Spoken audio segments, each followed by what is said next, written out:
Good evening everyone. Welcome to the News Today edition of 23rd of June. My name is Anuj and I will be taking today's session.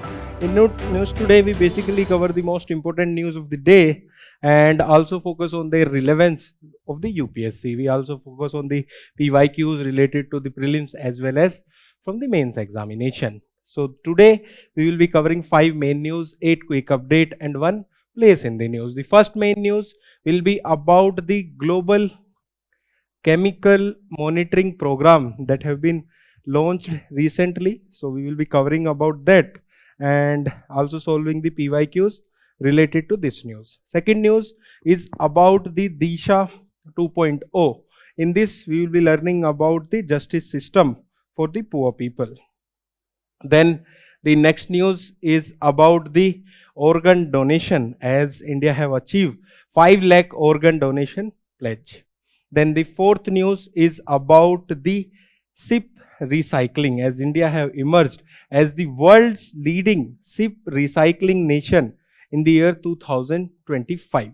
And the last main news is about data sovereignty, as the government have pushed for setting up of root server in India. So these are the 5 main news, and with the main news we focus on the PYQs as well. After that we will be focusing on the place in news, and today's place in news is Qatar. Then we will be briefly going through 8 quick update. So this is the brief overview of the today's session. Let us start the session with the first main news. So the first main news is about the global chemical monitoring program that have been launched recently. This is the context of this news and it is related to paper 3, environment, and specifically to the environment conservation. In this news we will be learning about Stockholm Convention, Minamata Conventions, and what is this program all about. So let us start the news and discuss this news in detail. So what is the development of this news? So this program has been launched by United Nations Environment Program with the Global Environment Facility, and it aims to support the evaluation of the effectiveness of the Stockholm Convention on POP and the Minamata Convention on mercury. So before moving further in this news, let us understand what is this POP. So POP stand for persistent organic pollution. Here the word persistent mean that it is there in the environment for a longer time. Okay, you might have heard and you might have learned about bioaccumulation as well as the biomagnification.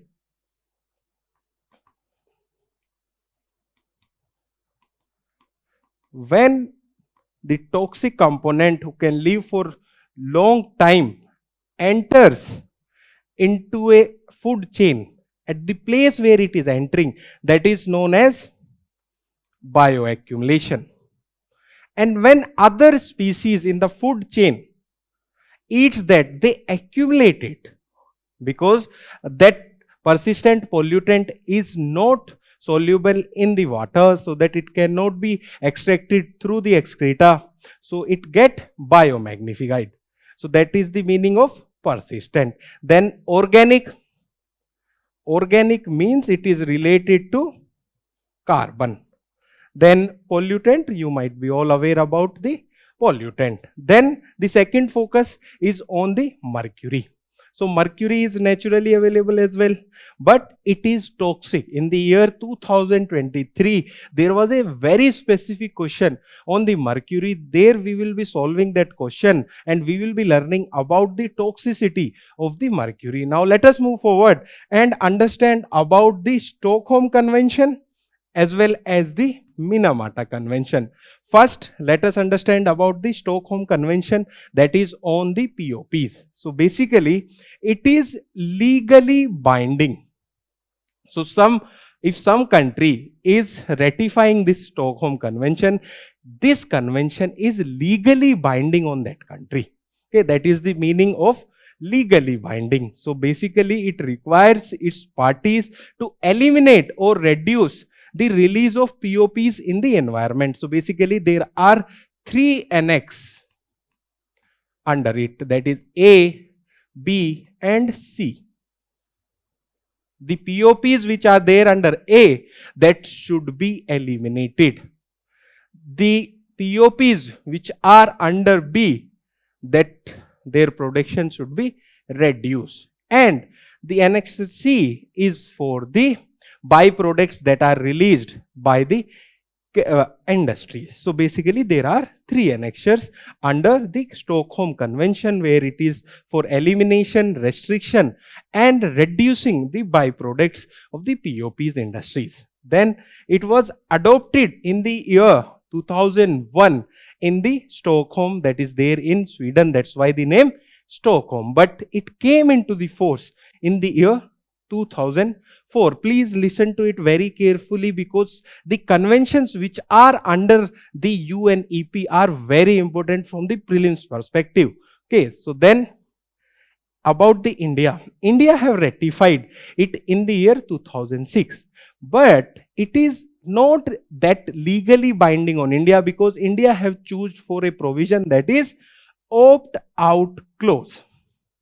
So what is this, the meaning of this opt-out clause? So if there is any addition in the list of POPs, that will not automatically binding on India. That means India can opt out from some chemicals. Initially, there was 12 chemicals in Stockholm Convention, and those were known by the name of dirty dozen.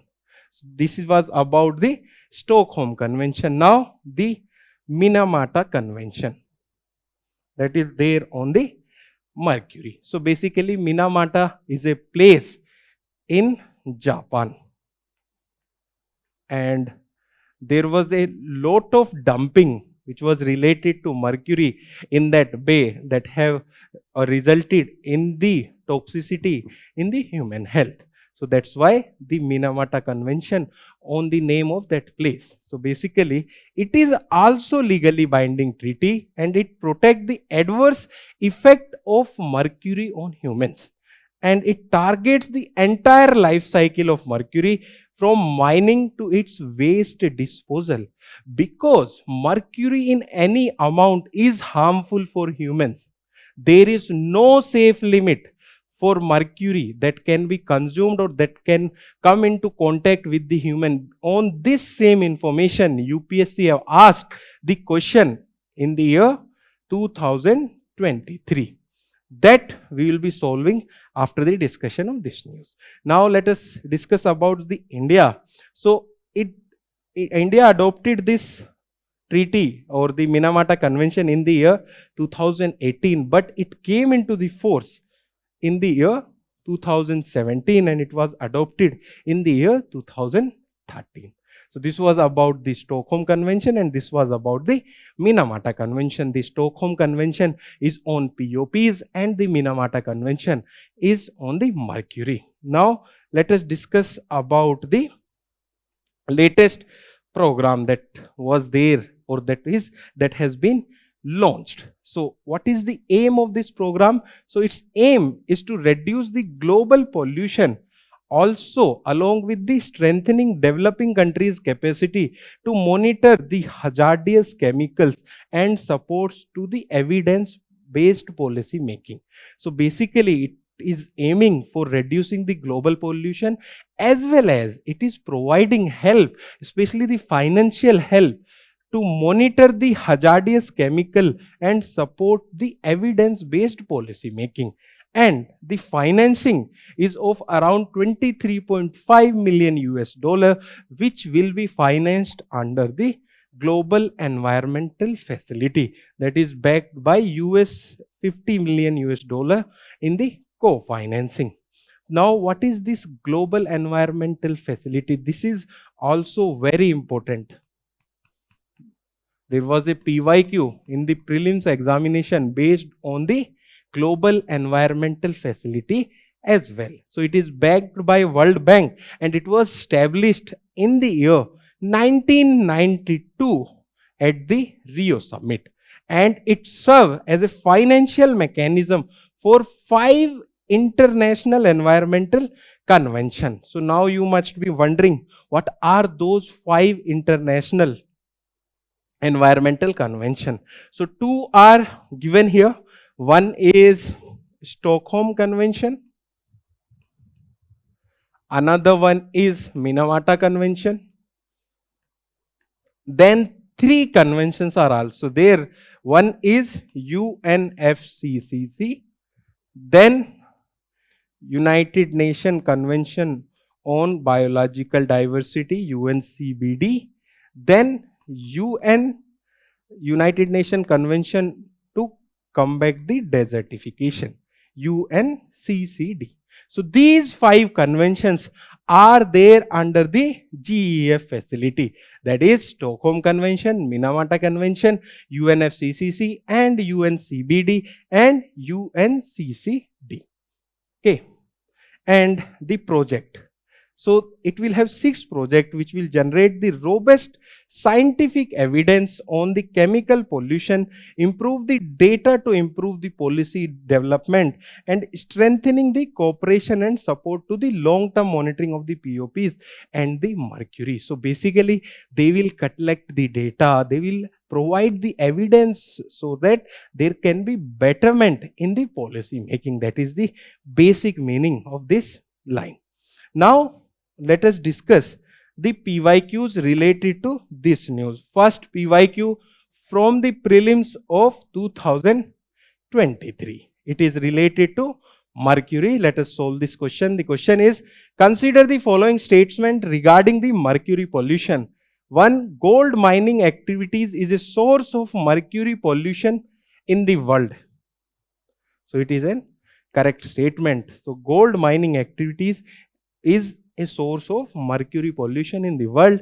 Second statement, coal-based thermal power plant cause the mercury pollution. It is also a correct statement. Then third, there is no known safe level of exposure to mercury. So it was little bit debated at that time, and according to UPSC key, this statement is also correct. So answer for this is 3, that all the 3 options given are correct. One more PYQ from the prelims of the 2014, and the question is about the Global Environmental Facility, GEF. So question is, with reference to Global Environmental Facility, which of the following statement is or are correct? A, it serves as a financial mechanism for Convention on Biological Diversity and United Nations Framework Convention on Climate Change. That we have learned in this news that there are 5 conventions under this, and we have learned that these 3 conventions are also under the Global Environmental Facility. So first statement is correct. Then second, it undertakes scientific research on environmental issue at the global level.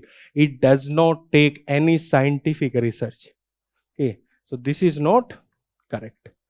Then third, it is an agency under OECD. It is not under OECD. It is under World Bank. So this is also not correct. And D option is both A and B are correct. That is also not correct. So automatically the answer would be A.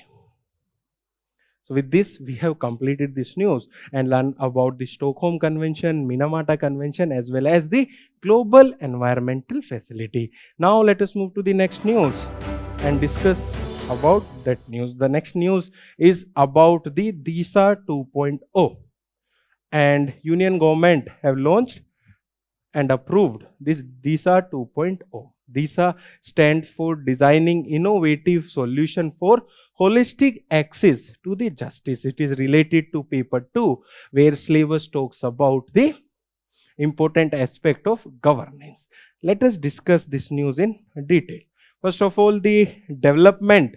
So this DISHA 2.0 seeks to expand the access to justice by integrating legal aid, legal awareness and pro bono services with digital and AI enabled delivery system. So basically it is promoting the justice to the marginalized and the poor section of the people and supporting them with the access to the justice. The first DISHA 1.0 was launched in the year 2000 2021 for the 5 years, 2021 to 2026.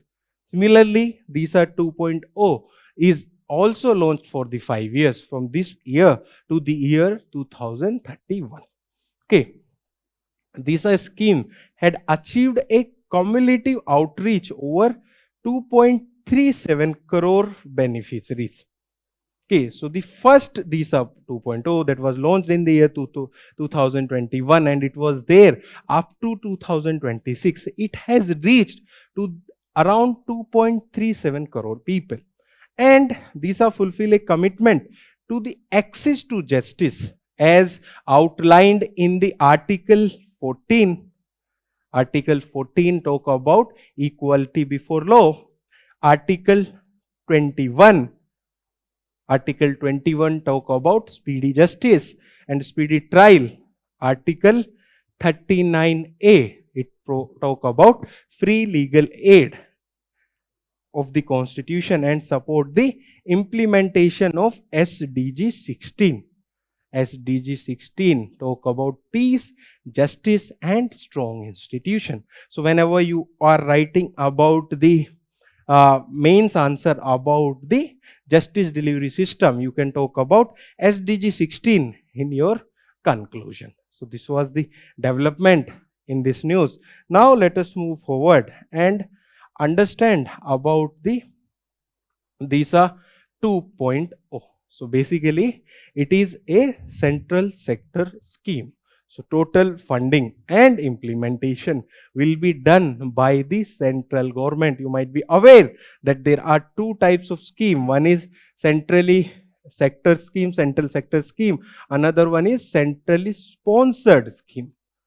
When there is partnership between the central and the state government, then that is centrally sponsored scheme. When the sole implementation and funding is provided by the central government, that is central sector scheme. So this scheme, DISHA 2.0, is a central sector scheme. It will be implemented by Department of Justice, that is there under Ministry of Law and Justice.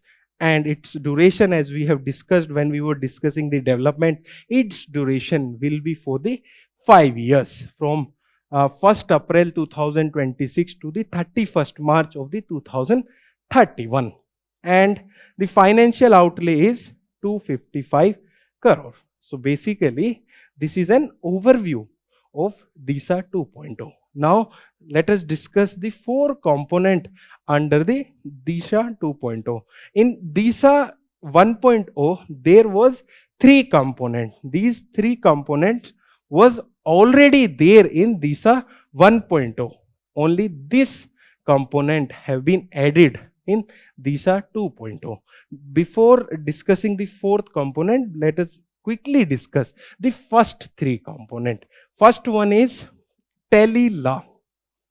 So under this component, the free pre-litigation legal advice is provided. Before litigation, the advices to the marginalized section is provided by the platform and the digital medium as well as from the common service centers. Then there is pro bono or the Naya Bandhu scheme. So it promotes a pro bono culture by connecting the marginalized citizens which are eligible under the Legal Service Authority Act. So basically some lawyers or advocate would say that we will provide help to these marginalized sections and they will act as a pro bono, that they will provide their service in free. This is under Naya Bandhu. Then third component is legal literacy and awareness. So it is there to raise the awareness regarding the justice delivery system in India. Okay. Then the 4th component which have been added by DISHA 2.0 is Vidhi Sanjeevani. Vidhi stand for Vision for Integrated Delivery of Harmonized Legal Initiative Sanjeevani. So it is a centralized digital platform introduced as a fourth component. We have already discussed that it has been introduced as a fourth component. There was already three component under DISHA 1.0. It has been introduced as the fourth component for end-to-end program monitoring and data-driven decision making. Okay, there are other initiatives as well to promote the digital initiative to promote the access to justice. One is e-court mission mode project. So this project is aimed at leveraging the ICT for the modernization and development of the Indian judiciary. Whenever you think about Indian judiciary, you will think about lot of files and lot of paperwork. So this project, that is e-court mission mode project, want to integrate the ICT and modernize the judiciary system in India. Then there is National Judicial Data Grid. Okay, if you have time, you can open this National Judicial Data Grid. It provides the centralized online repository for the judicial data in India. So there are around 5 crore pending cases in Indian judiciary, and most of the pending cases are there in the lower judiciary, and in the higher judiciary, that is in the Supreme Court, there are 93,000 cases pending in the Supreme Court. That's why there is a famous dialogue that इंसाफ लेने आते हैं और मिलती है सिर्फ तारीख. That is due to pendency of the cases. So this data grid provide the repository for the judicial data in India. Then there is integration of AI in the judiciary as well by AI assistant tools like SUPACE, that is Supreme Court portal for the assistant in courts efficiency. So basically it is a research based AI system where the basic research can be done on this. Then there is SUVAS, which stand for Supreme Court Vidyayak Anuvad software. So if you know Hindi, you might understand by the term Anuvad. So basically it is for translation of the judgment in various languages. So these are some other digital initiative taken to promote access to justice. So with this, we have completed this news. Now let us discuss PYQ related to this news. The PYQ is from the year 2020 and it is related to the free legal services in India. The question is, in India, legal service authorities provide free legal services to which of the following type of citizen? First, person with an annual income of less than 1 lakh. It is an correct statement. Second, transgender with an annual income of less than 2 lakhs.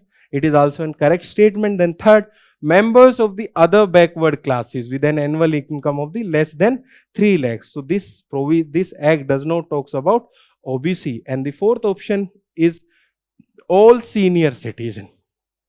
So it does not include all senior citizen. So third and the fourth statement are not correct. Answer would be A, 1 and 2 only. Okay. So with this, we have completed this PYQ as well as the news. The next news is about the organ donation, and the context of this news is that the India have achieved the 5 lakh organ donation places in India. It is also related to paper 2, as where syllabus talks about important aspect of the governance. In this news, we will be learning about the organ donation or the organ transplantation in India. Let us discuss this news in detail. Okay. So if you are reading the newspaper, you might have read about a case of the Kerala in the February where organs was donated by a 10-month-old child. Okay, that was a very brave decision on the part of her parent. Okay, she met with an accident and she was brain dead. Okay, so her parent allowed for the brain dead child to give her organs for the other persons. So her organs was given to the 4 persons and their lives was improved. Even the Kerala government recognized their selfless act and provided the cremation with the state salute. Okay, if you have not read about that, please read about that case. You can write such case while writing the answers in the paper 4, that is ethics, to support your argument. Now let us discuss the development.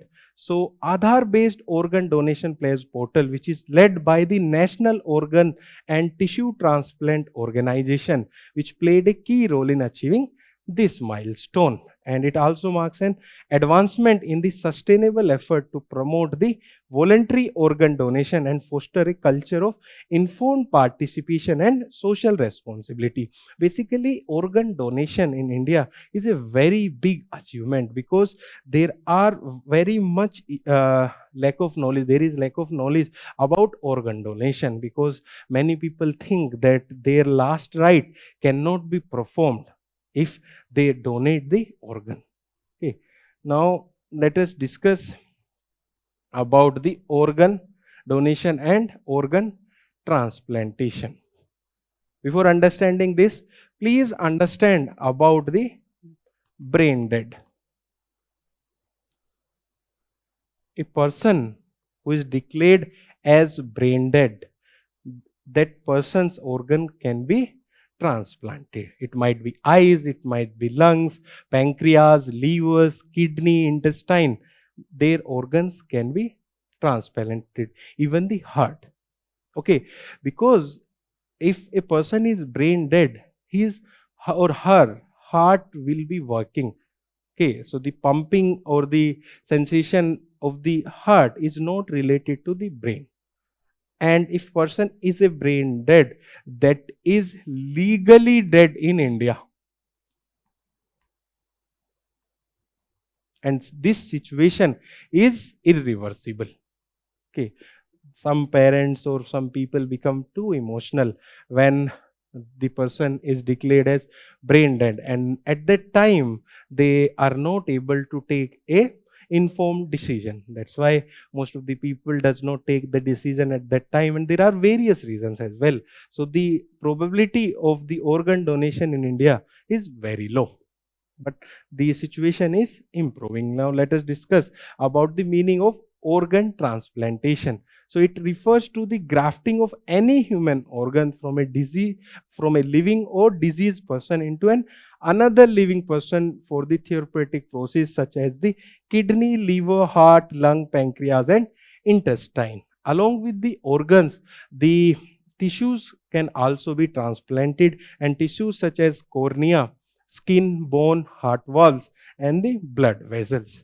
Then what is the status in India? Now India ranked at the third globally in the total number of organ transplantation, behind only the US and China. So US is at the first position, then China, and then India. It does not include the artificial transplantation. Okay, the artificial implementation of some organs. Okay, then what are the challenges? So India faces the low deceased organ donation rate. Okay, that we have discussed, that there are religious beliefs, there are other societal beliefs that lead to a challenge in the disease organ transplantation, as well as a large transplant wait list is there, as well as there is organized organ trafficking network as well. So this is about the organ transplantation. Now let us move forward and understand about the organ transplantation framework in India. So legal framework is provided by the Transplantation of Human Organs and Tissue Act, which was enacted in the year 1994, and it was later amended in the year 2011 with the time, so that this act can be improved with the time. And it is enacted by Ministry of Health and the Family Welfare. Under this act, the brainstem death is recognized as the legal death in India. So there is a difference between legal death and a normal death in India. When the heart stop working, that is normally considered as dead, because you check the pulses. But if a person is brain dead as well, that can be declared legally dead in India. So please be very clear about this, what is legally dead and what is normally dead. Then institutional mechanism. There is 3 structured mechanism under this act, and one is at the national level, that is NATO. It operates a unified digital registry that enables the voluntary pledging as well as the recipient waitlist manager. Suppose I voluntary pledge to donate my organs and I have to register at this platform. And suppose someone wants a organ, suppose someone wants a heart, then he or she also have to register at this platform. So this platform check the availability as well as the demand of the organs in India. Then there is a regional organ and tissue transplantation organization as the regional levels, and at the state level there is state organ and tissue transplantation organization. Okay, so with this we have completed the discussion of this news. Now let us discuss a PYQ from the prelims examination which is loosely connected to this, not directly connected to this, but you should always solve a PYQ whenever you are reading a significant news. So the question is from the prelims 2020. Question is, consider the following statement. 1. The genetic changes can be introduced in the cell that produces egg or sperm of a prospective parent. So this is an correct statement. Then second, a person's genome can be edited before birth at a early embryonic stage. Okay. At that time, Casper's Cas9 technology was was there in the news continuously. Then third, human-induced pluripotent stem cell can be injected into the embryo of the pig.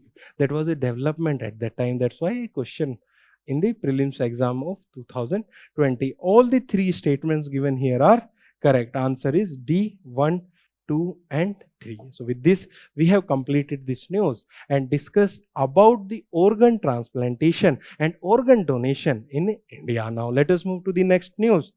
The next news is about the SIP recycling in India. So basically the context for this news is that India have emerged as the world leading SIP recycling nation in the year 2025. It is related to paper 3 where syllabus talks about economic development. Let us discuss this news in detail.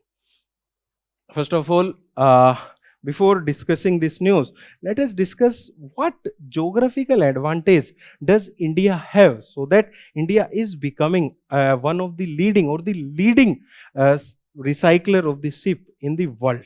So this is the map of the peninsular India, and here it is Gulf of Khambat.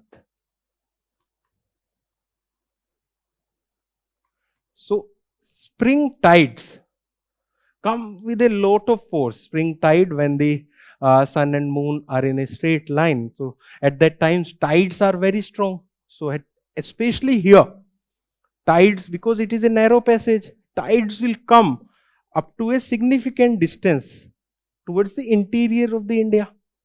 Okay, so at that time when the tides are at the highest level, the ship will come with its continuous with the full strength, and it will go to the inner part. That means the coastline, inner coastline, and then the tides will come down. So automatically that will be stuck in that mud area.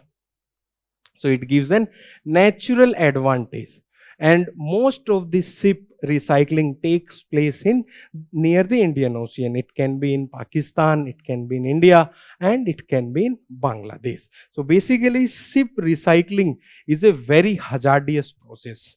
Okay, that also we will be learning in this news. Now let us discuss the detail, and first let us discuss about the development. So the development is that according to the United Nations Conference on Trade and Development report, India ranked the first globally in the ship recycling. And ship recycling is very important for India because it provides us with the steel, and it fulfills around 1 to 2% of the steel needs of the India. Okay, this figure 1 to 2% can be looked at a very low, that this figure is very low. But when we talk about around 1.4 billion people, this figure, that 1 to 2%, is very high. Okay, now let us move forward and understand about the SIP recycling in India. So India's global market share have rose to 35%, around 35% from 30% in 2024. There are many reasons for that, and one of the reason for that is one that we have already discussed, that is geographical advantage, and second is the cheap labor. We have a lot of population, and with the rise of the population, there is availability of the cheap labor. Okay, so SIP is not recycled like a car, because a car can be crushed at a single time. But SIP, you imagine about a SIP. Okay, SIP is a very huge vessel, and the SIP life cycle is of around 25 to 30 years. And after that, the maintenance cost of that SIP is very high. But there are many hazardous as well as many valuable products which are available in that SIP. Okay, so that is why the recycling of those SIPs is very necessary. Then about the volume, it has reached around 2.99 million gross ton in the year 2025, and it is 60% increase over 2024, and it achieved the Maritime India Vision 2030 target before 5 years. Okay, so the target was for the year 2030, but we have achieved the target in the year 2025 itself. Then about the geographical hub, we have discussed that near the Gulf of Khambat we have natural advantage, and near that Gulf of Khambat there is a place that is Alang Sosia cluster, that is there in Gujarat near to the Gulf of Khambat. It is the largest SIP recycling hub in the world, and it accounts for around 97% of the India's recycling activity. So this name Alang Sosia cluster is very important. It can be directly asked in the prelims examination that where is this cluster or what is this cluster known for. Then there are some other cluster as well that is there in Kolkata, Kerala as well as Mumbai, but their capacity is very low. Now let us discuss about the initiatives taken by the government to promote the SIP recycling. First, the very important is the 2019 Act.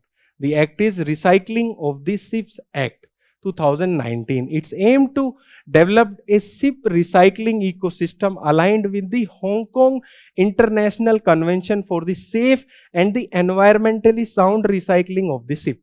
So basically there is a convention, that is Hong Kong International Convention, and this convention acknowledges that the SIP recycling is a very hazardous process. So this convention provides for a safe and environmentally sound recycling of the SIP, so that the workers who are working in the SIP recycling are not hampered, or their health should not be hampered.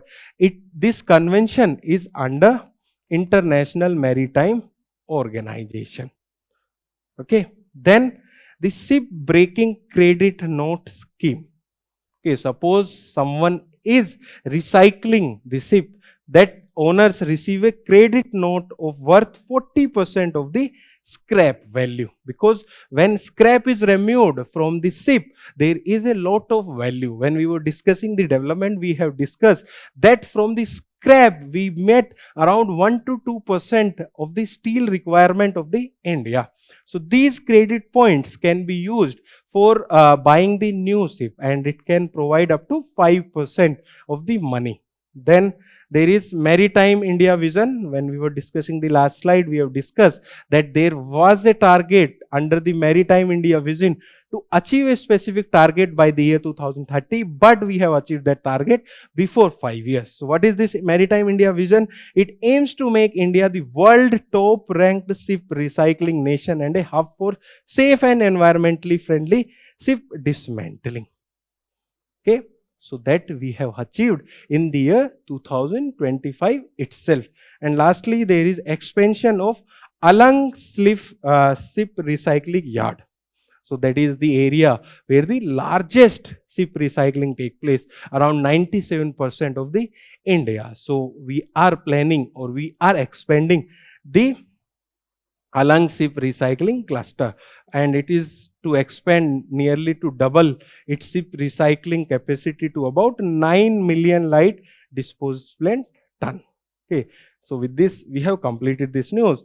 Now let us discuss the PYQ from the 2025 prelims examination, and it is a very easy question. So please write down the answer in the comment section. The question is about the circular economy. So here it is a statement based question. Question is, consider the following statement. Statement 1, circular economy reduces the emission of greenhouse gases. Statement 2, circular economy reduces the use of raw materials as input. Statement 3, circular economy reduces wastage in the production process. So these three statements are given, and the question is, which one of the following is correct in respect of the above statement? A, both statement 2 and statement 3 are correct, and both of them explain the statement 1. Then B, both statement 2 and statement 3 are correct, but only one of them explains statement 1. And C, only one of the statement 2 and 3 are correct, and that explain the statement 1. Then D, neither statement 2 or nor statement 3 are correct. So it is a very easy question about the circular economy. So please try to write down its answer in the comment section. And if you are not sure, please search about the meaning of circular economy and then solve this question. Let us discuss one more PYQ from the mains examination of the year 2023. Question is, C is the important component of the cosmos. Discuss in the light of the above statement the role of IMO, that is International Maritime Organization, in protecting the environment and enhancing the maritime safety and security. So basically, what you will write from our discussion of the news in the answer, you can write about the Hong Kong Convention, which is there under the IMO for protecting the environment, marine environment. Okay, that one point can be written in this answer. With this, we have completed this news. Now let us discuss the last main news, and last main news is about data sovereignty. And the context is that the government have pushed for the setting up of a root server in India. In this news, we will be learning about this development and why it is important for India. It is related to paper 3, where syllabus talks about cyber security. Let us discuss this news in detail. First of all, the development.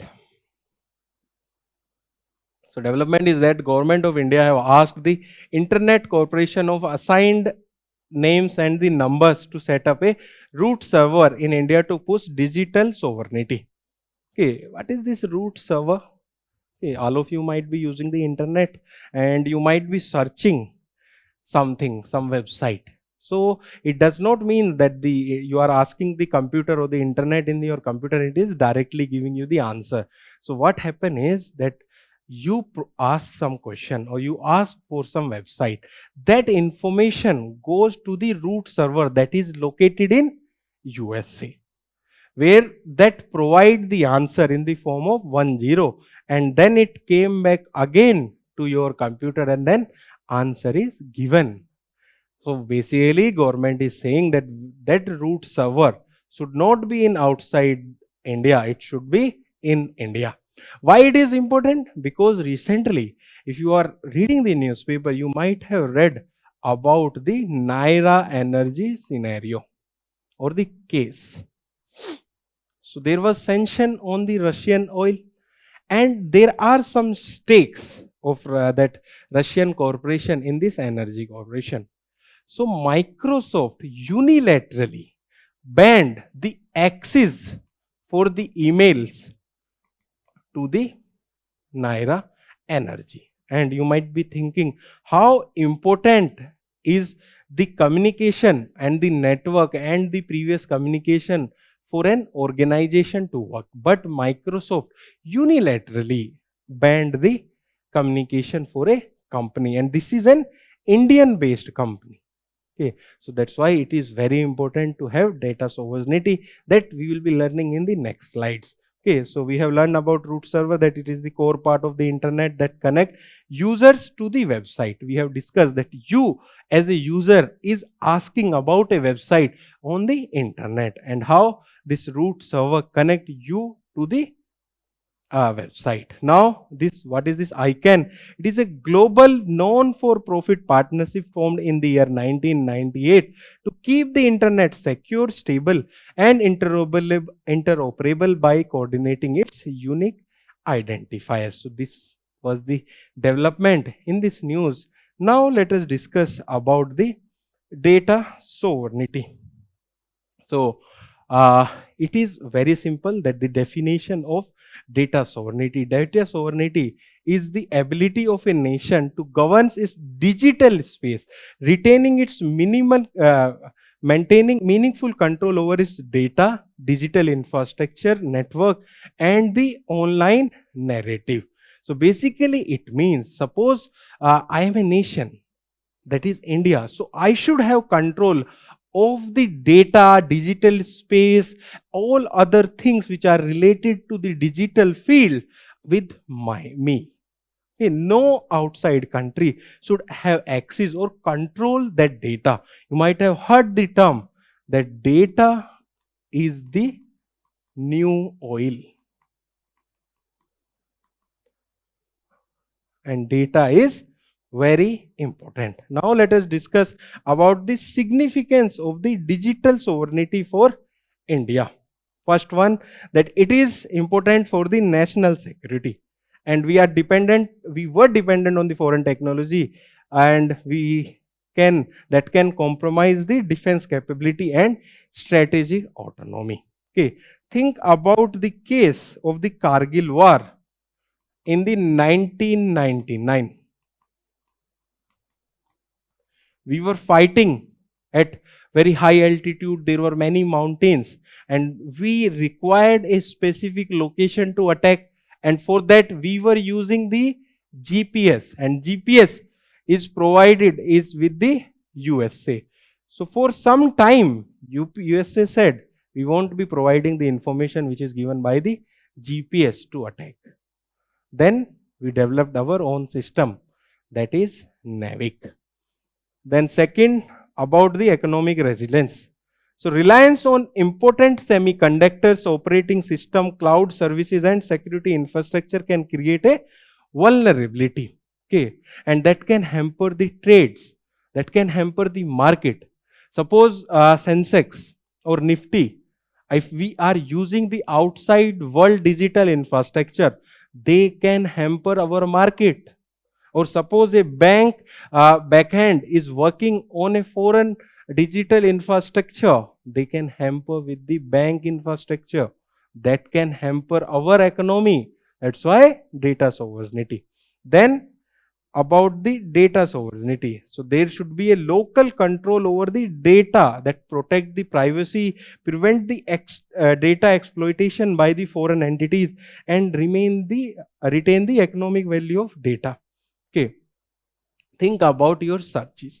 Suppose you have searched about a particular shirt, and whenever you will be opening Instagram or you are opening Facebook, you will see the ads related to your search. How these companies is getting that you were searching that a shirt that is provided by them, and they are charging money for that. Okay, so that data should be within our territory. Then strategic autonomy. As a rising power, India is the one of the fastest emerging power. India requires an independent technological ecosystem to reduce the external leverage, and we should have control over the tech giants as well. Okay, think about US. It can ban any tech giant. think about China. It can ban the tech giant which are there in China. So such scenarios or such autonomy should be there with the India as well. If some technical giant or some technology is hampering our security, we can ban them. Okay. Now let us move to the next slide and discuss about the India's initiative towards the digital sovereignty. First is digital public infrastructure. It include Aadhaar, it include UPI, it include the DigiLocker. All of you might be aware about the Aadhaar. Okay, all of us have the Aadhaar. Even for writing the UPSC, most of us will show the Aadhaar. Then UPI for payments and DigiLocker for storing our certificate in digital format. Okay, so this, it is an homegrown platform such as Aadhaar, UPI and DigiLocker reduce the dependence on foreign technology and provide a scalable digital governance model. Okay, when Russia started the war with the Ukraine, Google stopped its services in Russia and there was a stoppage on the Google Pay that hampered the online transaction in the Russia. That is not with the case with the India. We have our own UPI. Then open network for digital commerce.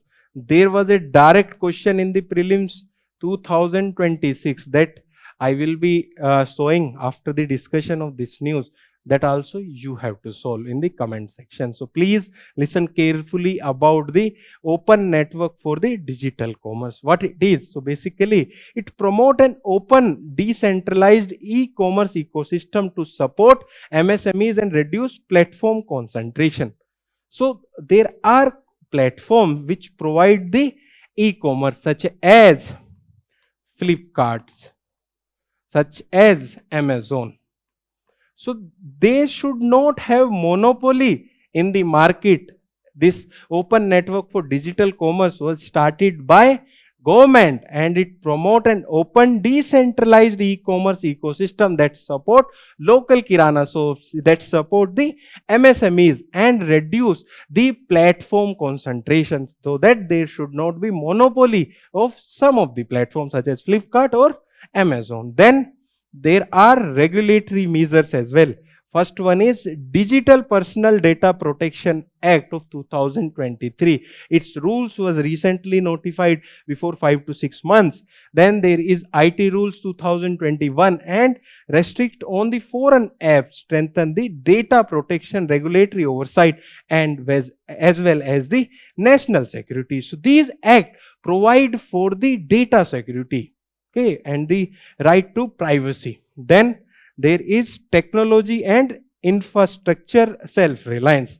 It includes the semiconductor manufacturing program. It includes the data center expansion. We are expanding the data centers in India. There is an issue going on about the data center in Visakhapatnam. Then there is electronic manufacturing. If we have our own manufacturing products of the semiconductor chips, of the electronic manufacturing, then we will be very much open, or we will be have very much control over the hardware and the softwares. Then there is indigenous alternative to the various global platforms such as Navik to the GPS. We have learned that in the Kargil war, the services of the GPS was restricted by the USA to India. That's why we have developed the global regional navigation system, that is Navik. Even UPSC have once asked a question related to Navik. Then we have Joho, that is Joho for the government services. So government is not dependent on the Google, and now government is coming to the Joho, that is developed by Indians. Then there is UPI and RuPay, and there is expansion of UPI and RuPay. So these are some indigenous alternative to the global platform. So with this, we have completed this news. Let us discuss the PYQ. First PYQ from the prelims 2026, and it is a easy question. This year paper was very tough, but some questions, very few questions were easy, and this question is one of them. So please try to solve this question in the comment section. The question is, Which one of the following reflects the key objective of India's Open Network for Digital Commerce, that is ONDC initiative? A, to allow government control over digital commerce transactions. B, to replace the private e-commerce players. C, to break the dominance of large e-commerce platform by enabling interoperability across the networks. D, to maintain UPI based payment for all online transaction. So we have discussed in detail, and I hope you will be able to solve this question and write down the answer in the comment section. Let us discuss one more PYQ from the mains examination of the year 2017, and it is a very basic question related to cyber security. The question is, discuss the potential threat of cyber attacks and security framework to prevent it. Very easy question. You have directly mentioned about the cyber security in your syllabus, so you should be very thorough about the meaning of cyber security, what Indian government is doing to promote the cyber security in India, and what is the way forward. That you have to write in this answer. You have to divide your answer into three components, that is introduction, body, and conclusion. And please think about a framework whenever there is a question from the mains examination, even though you might be writing the mains examination next year, because there is no right time to start answer writing. Okay. So this was the question from the 2017 mains examination. With this, we have completed the main news. Now let us discuss the place in news for today. And the place in news for today is Qatar. Even this year prelims examination, there was one more easy question where the question have asked about the alignment of countries near to the Strait of Hormuz and Persian Gulf. Okay, and here the question is about, the place in news is about the Qatar, and the context is that the explosion at the Ras Laffan industrial city, the Qatar largest LNG processing facility, resulted in death of 12 Indian nationals. So this is the context in this news. In this news, we will be learning about the location and the various feature of the Qatar. First of all, the very important thing about Qatar is that around 90% of people in Qatar are from the outside world. So there are only 10% Qataris which are living in Qatar. And men to women ratio is very skewed towards the men. Okay, because there is a lot of migrant workers, and most of the migrant workers are men. Okay, and here it is a very specific geographical location where the ocean meet the desert. It looks very beautiful, and there are other places in the world, but here in the Qatar as well, there is merging of the ocean with the desert. Now let us discuss about the location. It is situated in the West Asia on the west coast of the Persian Gulf. Here it is Persian Gulf, and it is located here. Here it is Strait of Hormuz. Strait of Hormuz is between Iran and Oman. Don't think that Strait of Hormuz is there between Iran and UAE, because in most of the map it will be clearly visible that it is there between Iran and UAE, but there is a small portion of the Oman as well. Then what are the neighboring countries? So land border of the Qatar is with the only one country, that is with Saudi Arabia. Then there are maritime borders as well with UAE and Bahrain and Iran. Then bordering water bodies, one is Persian Gulf and another one is Gulf of Bahrain, which is here. And it occupies the Qatar Peninsula, a small desert peninsula extending northward from the larger Arabian Peninsula. So Arabian Peninsula is near here, and it is the extension of that is Qatar Peninsula. So about the natural gas reserve, it possesses world third largest natural gas reserve. First is with the Russia, second with the Iran, and third is with the Qatar. So it possesses the world third largest natural gas reserve after Russia and Iran. So this was about the Qatar. With this, we have completed the place in news for today. Now let us discuss quick update in very brief. So the first quick update is about the open weight AI model. So the context for this news is that Chinese AI startup Jipu AI launched its largest large language model called GLM 5.2 2, and it is based on the open weight AI model. In this news, we will be learning about open weight AI model. What is this weight and what is open in it? So basically, it is an AI model whose trained parameter, that are weights, are publicly released, allowing anyone to download it. So if you are reading about the usage of AI, you might be hearing about tokens, that a lot of tokens are being used by the AI, and that tokens are chargeable.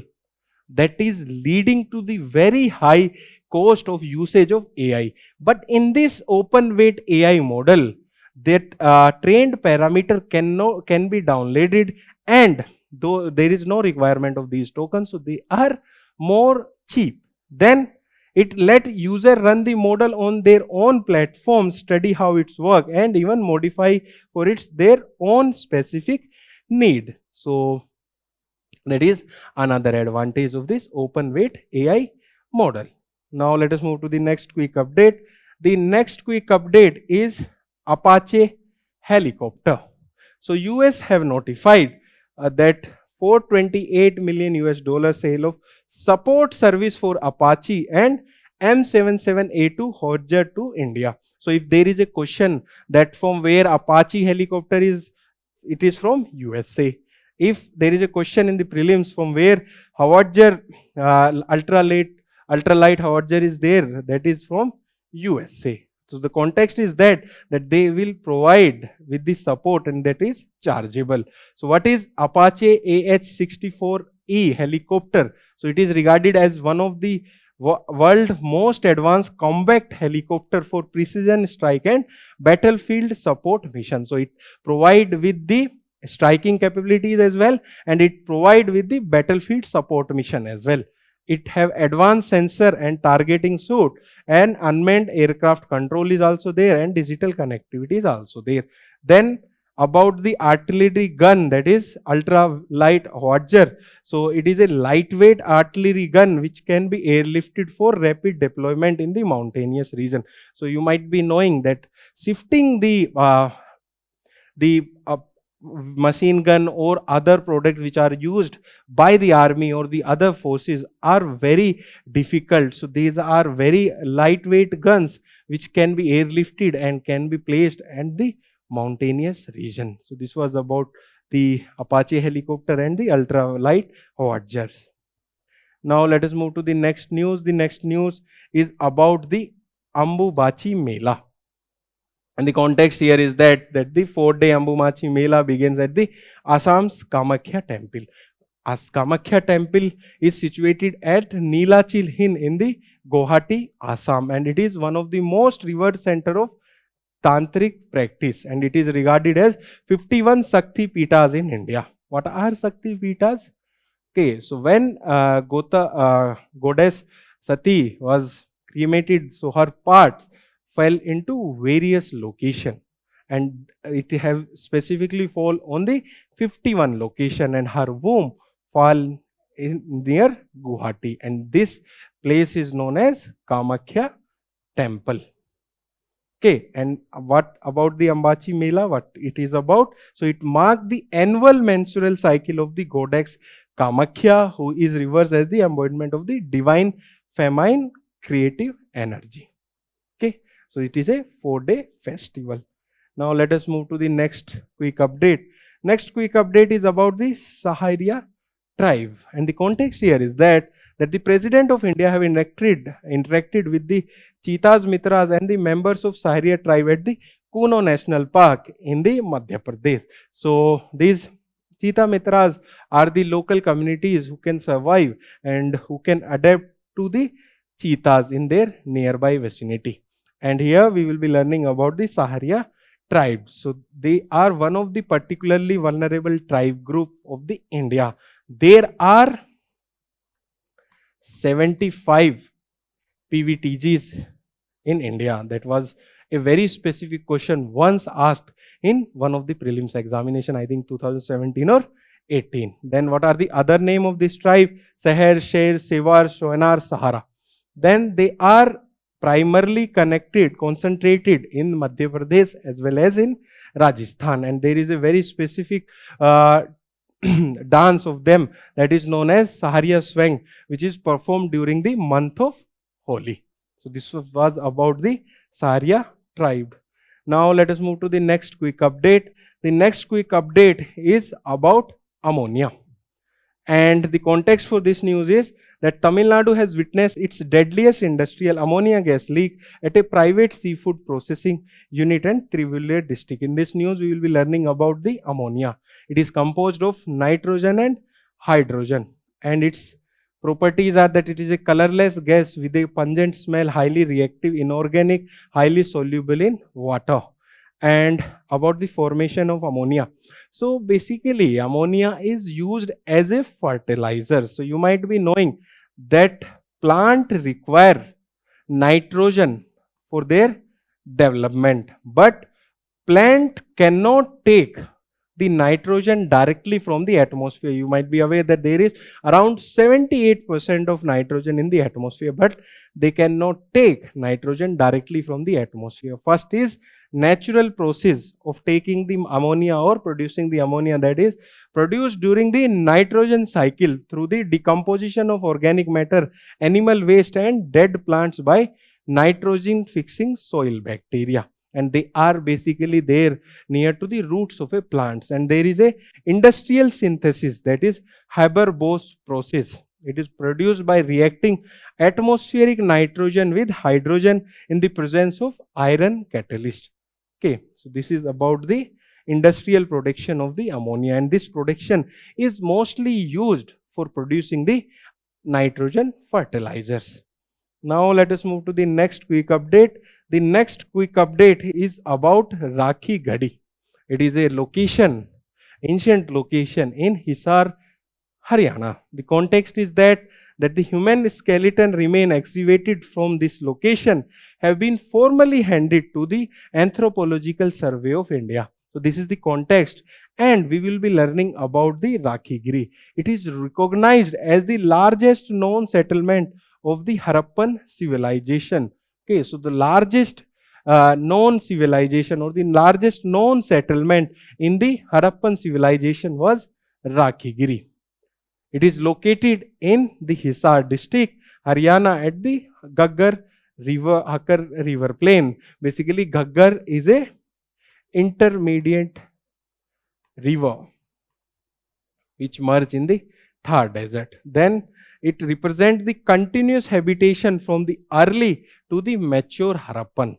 And what are the key discoveries in the Rakhigadi? One is urban feature. There is planned settlement with mud brick and burnt brick houses, drainage system. So these were the key feature of the Harappan civilization or the Indus Saraswati civilization. Then trade. There was cylindrical seal with a symbol of alligators that are found in Rakhigadi. Then ritual system. There are animal sacrificial pit, triangular and circular fire altars, burial grounds as well. So this was about the Rakhigari. Now let us move to the next news.